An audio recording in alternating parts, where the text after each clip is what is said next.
syarat-syarat wajib dalam melaksanakan salat 5 waktu. Ada syarat-syaratnya ketika kita hendak melaksanakan salat wajib yang kita kerjakan 5 waktu sehari semalam. Apa syarat yang pertama, Ustaz? Syarat yang pertama itu adalah harus beragama Islam. Di dalam firman Allah Subhanahu wa taala, Allah mengingatkan bahwasanya innad dina indallahil Islam.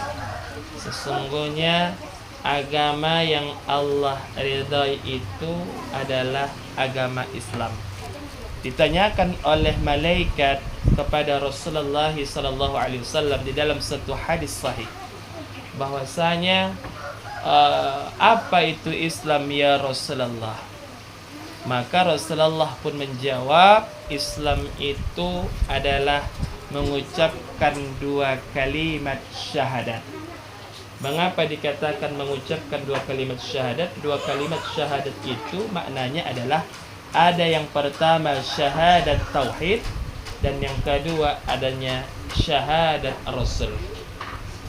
Yang kita ucapkan di saat dalam melaksanakan ibadah salat, di tahiyat awal maupun di tahiyat akhir.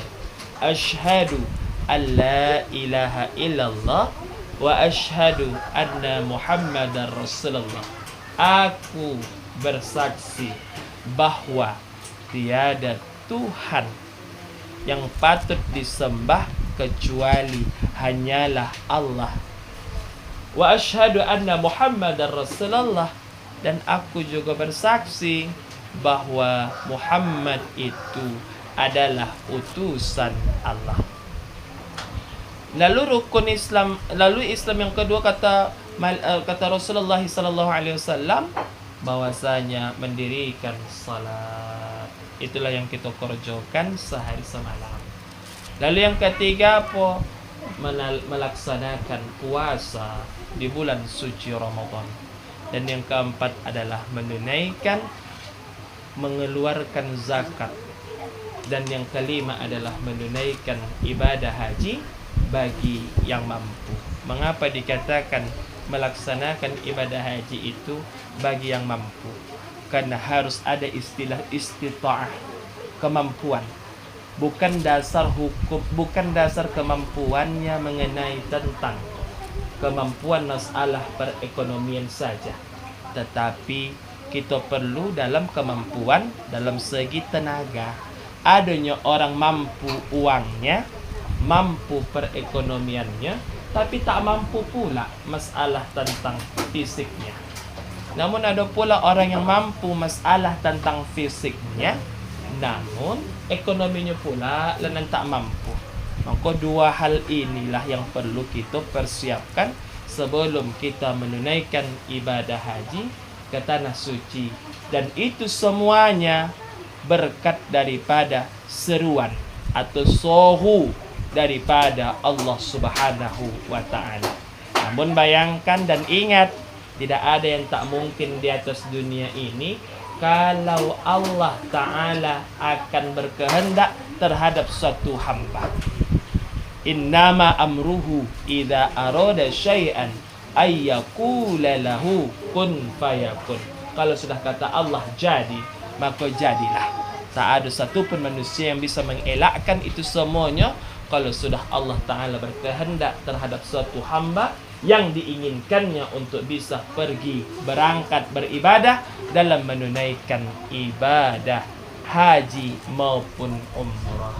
Tapi bayangkan dan ingatkan bagi diri kita, yakinkan kepada Allah bahwasanya kita kepingin, semuanya kita dikepingin ke tanah suci. Tapi jangan pernah kata pesimis dalam diri kita, dan tak mungkin kami nak berangkat, Ustaz.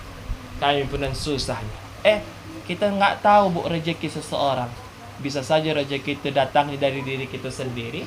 Bisa saja rezeki itu nanti dilalukan daripada anak dan cucu kita, menantu kita, keluarga kita, dan lain sebagainya.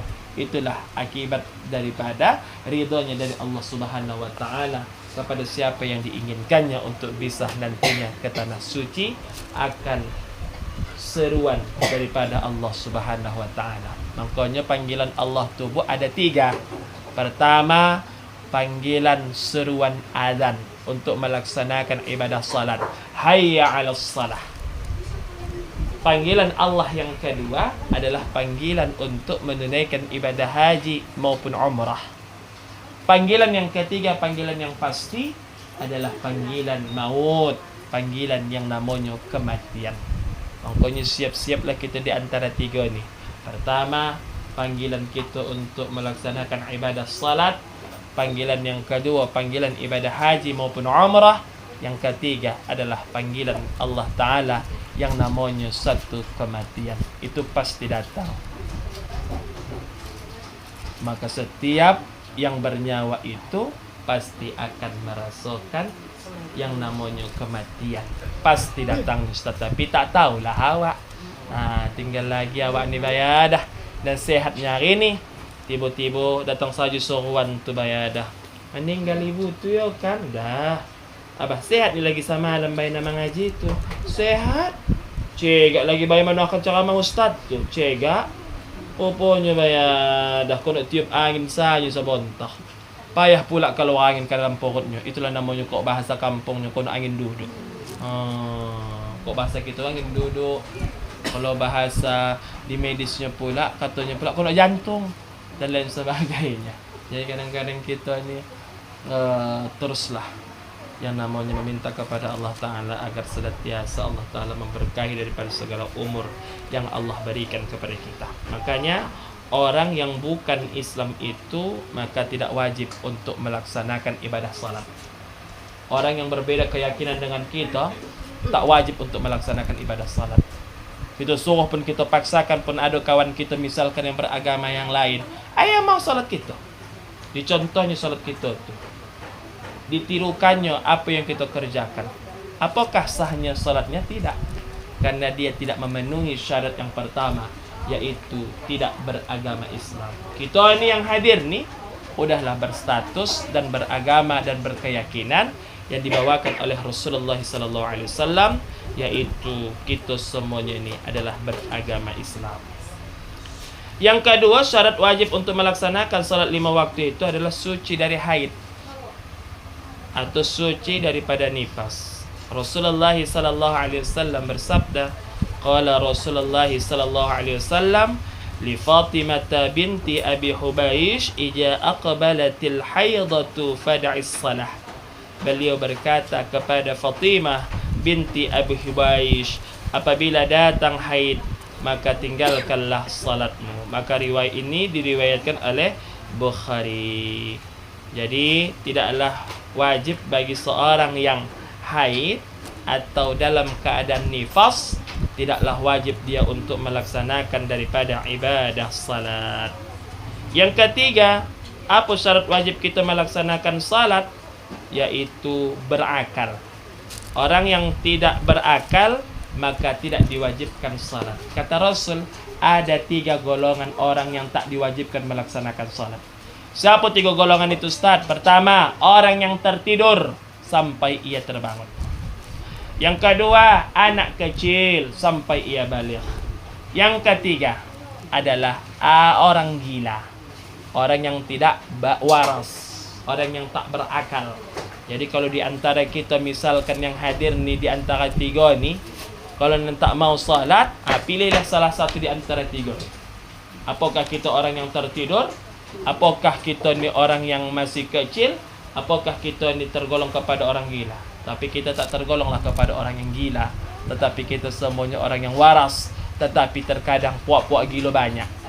Orang-orang yang tak mau melaksanakan ibadah salat. Tapi yakin dan percaya saya, orang ibu-ibu di sini bukanlah tergolong kepada orang yang tak waras, tetapi orang yang berakal. Udah malu kami Ustaz tak sembahyang. Dah tua kami ini. Udah kena macam bau tanah sudah kami ini Ustaz. Tak nak barang lagi kami meninggalkan sembahyang. Dah takut kami sama Allah Ta'ala. Saya sering mengatakan, tidak macam mana pun waktu yang kita perojokan di awal, di pertengahan, di ujung, selagi ada lagi waktu melaksanakan salat tu, maka kerjakanlah salat itu. Jangan sampai kita tinggalkan ibu. Yang penting kita ini masih berakal, berarti memenuhi syarat untuk melaksanakan ibadah salat. Yang keempat adalah baligh, atau sudah masuk kepada masa kedewasaan diri kita. Yaitu apa? Cukup umur kita ini lebih daripada 15 tahun.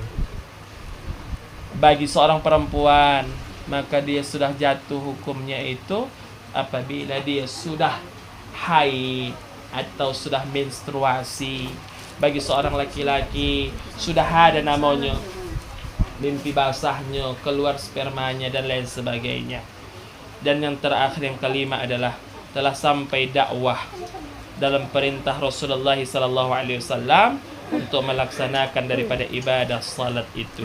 Li'alla yakuna linnasi 'ala Allahi hujjatun ba'da ar-rusul, agar tidak ada alasan bagi manusia membantah Allah sesudah diutusnya Rasulullah, yaitu dalam Quran surah An-Nisa ayat 165.